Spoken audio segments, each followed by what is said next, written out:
d'autres types de commerces ou de petites entreprises vont beaucoup souffrir. Ce sont évidemment les fleuristes, les restaurateurs. Ils pourront travailler, pour ce qui concerne les fleuristes, jusqu'à dimanche soir, lundi.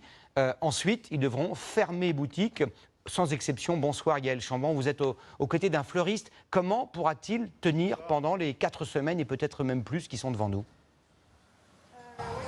Alors déjà, Gilles, ici à Bordeaux, il n'y a pas eu de couvre-feu et donc certains espéraient qu'il n'y ait pas de confinement.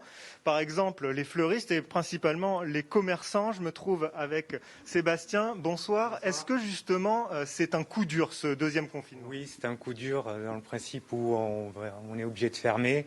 On va devoir trouver d'autres alternatives pour pouvoir vendre nos produits tels que la livraison et le drive.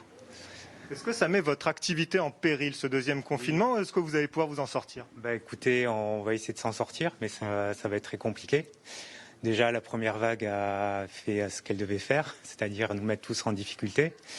Et là, la deuxième, ça peut nous achever. Après, on compte beaucoup sur le gouvernement pour avoir des aides, ce qu'ils ont fait au premier